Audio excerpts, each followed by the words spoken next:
Welcome back to Naples, Florida. Our final competitor trying to make it to the pull-off will be Galen Hoover in the Tornado. This is out of the Smith Transport Company. They hail from Pennsylvania. Like 300 of these rigs across the highway? 300 rigs on the road running product all over the world, but right now he's just trying to run 300 feet down some sandy sand. His product that he's pulling with about 42,500 pounds of dead weight. Rolling off that start line is so important. Remember, he's got 8 wheels. He's trying to get moving. Okay, he's got the ground speed going. Dials the horsepower in. You talk about making some horsepower. This Detroit diesel is heading south. Quad turbos, and he's going to pull it out to the end. We are going to have a 3-way pull-off. There's a full pull. So Galen Hoover joins 2 others for the pull-off. He went about 20 feet past the 300 feet mark, Gary. Oh, man, that truck has been so dominant wherever it goes. As we take a look at the guys in the pull-off, Norm, Mike, and Galen, a 3-way pull-off. Well, Gary, we got 3 of them going into a pull-off. This is going to be the third, the last of the 3 amigos in this pull-off thing today. Not really a horsepower track, more of a driver's track today, isn't it? Well, you got to take it easy coming out and then nail the horsepower to the ground. We had a really good run. So you're adding horsepower all the way through. You just have to know when to call on it. You got to know when to put it to it. It takes a little bit of experience to get her moving. So I feel we did pretty good today. Well, there's 3 of you going back to the line. Let's see how it works out. Good luck to you. Thank you, Army. All right, they've added weight now to the sled, and the first driver with the flip the coin to hook up will be Norm Larson in the Ground Wolf. You know, Gary, people don't realize this is one of the most dangerous part of the pulling sport right here. Can you see why? I'm going to tell you. There's a young man standing between the sled and the pulling vehicle. He hooks the main chain up. You saw him do that. And he also hooks a kill switch up. That's in case that chain breaks. That kill switch will shut the vehicle off. The drivers of the vehicles are very aware of where that man is, and they will not move until they can actually physically see him. They will not take anybody's word for where he is. They have to see the hook man with their own eyes. Well, Norm knows how to win the 93 points champion big rig competition. He was third in 94. He spent nearly 20 years in pulling. Comes out of Minneapolis. Left front wheel is up a little bit. He's got a good balanced run going for him. Whoa, just went away real quick, Gary. Yeah, he had a good ride going for a while, and it stopped suddenly at 2:58.09. 2:58.09. The first of our 3 pullers in the pull-off here at Florida Sports Park in Naples. Take a look again as he hooks it up. Watch the front of the sled. See, he physically yanks the front of the sled off the ground. That allows him to get going. But when the sled settles back down on him, watch what happens to the front end of his vehicle. Now the sled is pulling the front end of his vehicle up. It's a balancing act. It's like a tightrope walker. Yeah, so once again, the other 2 in the competition will certainly be watching this run, maybe making some weight adjustments to their rig. All right, let's go back trackside now and talk to Norm.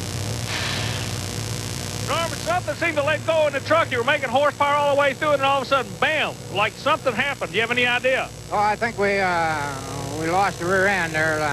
Jumped out of gear. I think it's okay again now, but something ain't holding it in gear like it should be. We'll get a look at it. Second up will be Mike Metzger in the Liberty Bell. He's out of Indiana, Silver Lake, Indiana. Now, this thing has done so many things. If you told me that he drove this truck to his high school prom, along with all the other accomplishments of it, I will not believe you. He didn't. Okay. Your son did. He didn't. No, he didn't own this truck when he was in high school. But I'll tell you, this is a legendary truck for sure. And let's see if he can put it in the winner's circle here at Florida Sports Park in Naples, Florida. He's got Second a good combatant run. in the full pull. He's got a good run going. And this guy knows it because this is who he's going after.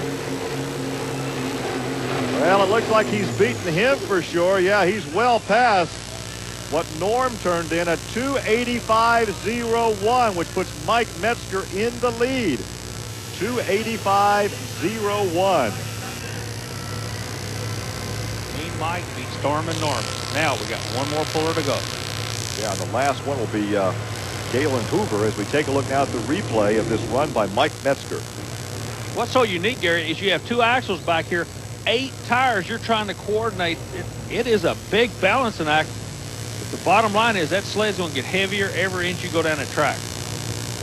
That was a good ride for Mike at 2:85.01, so this truck has been competitive at any level, whether it be the Bonneville Salt Flats, on the high banks of Dover, Delaware, are here in the sand at Naples, Florida Sports Park. So he's made his way back to the pit area, and Army, you work your way over to him.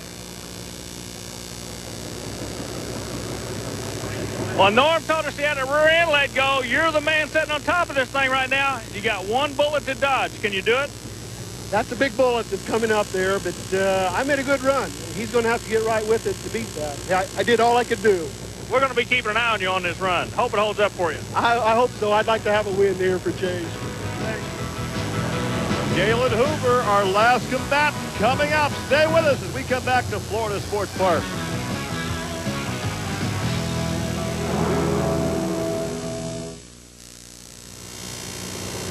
And we are ready for our final combatant here in our pull-off at Florida Sports Park here in Naples in the Tornado. This is Galen Hoover out of Hollidaysburg, Pennsylvania. The Kenworth with the quad turbos and dual superchargers. Yeah, I just figured this out. With all that air he's pumping through that engine, he can build a Goodyear blimp up about 30 seconds, I would imagine. The other two participants in our pull-off looking on right now, Metzger is the guy to beat at 285.01. But this Tornado has been virtually untouchable in competition. God, Galen and his crew have done such a great job. These are all, I had a chance to meet them. They're really quality young men. They represent the Smith Transportation people in a positive manner. Their sponsor, Detroit Diesel, gets the exposure they want. But right now, this kid is going for broke. Here we got three guys with full pulls earlier. He has to go better than 285.01. The chassis unloading on him on the rear. The horsepower's there, but the chassis doesn't work for him. And I think he falls, we'll wait. Yes, 281.04. He falls about 5 feet short. And that means that Mike Metzger wins it here at Naples at 285.01. Your final standings with Metzger beating Hoover, Larson, Mann, and his son, Dan Metzger. So let's go down and talk to our victor. We got into a pretty good balance there. Mike did a heck of a job. It's about size. What, you know, this seems to be one of the fastest growing type sports out here. The crowd loves these things. How come they do? I know you guys are competitors. It's over now. But why do the people find these trucks so interesting? I don't know. It's, you know, you see a lot of them on the road. It's just a lot like a fire truck. Every kid likes a fire truck, and they're nice looking. Something they can relate to. They see them on the road every day. Hopefully it makes a little better relationship with the trucks and cars, but it seems to help. But everyone seems to like the trucks. I'm not sure why they do, but it just gets better each year. You know, one of the things, your sponsor, the Smith people, tremendous involved in the trucking industry and everything. This has got to be good for them, good for your sponsors. You guys can bring a whole lot to the table for people that support you, can't you? Yeah, we have 300 trucks on the road, and we get a lot of drivers through that, and they really appreciate it. Or anytime the people across the country, they're watching a TV show, see a Smith truck, they just need to honk their horn and wave at them. Might just be you. It might just be. Well, Army, let me digest this. With the popularity of semis and, as mentioned, fire trucks, could we see fire trucks in pulling competition in the years to come? I'm going to have a big yellow school bus ready this time next year. This is a great sport. I'm glad to see these guys get some exposure on national television. Or a dump truck or whatever. Well, our congratulations to Mike Metzger. For Army Armstrong, I'm Gary Lee. We'll see you next week on Trucks and Tractor Power. Now here's news and an exciting video release from Diamond P Sports.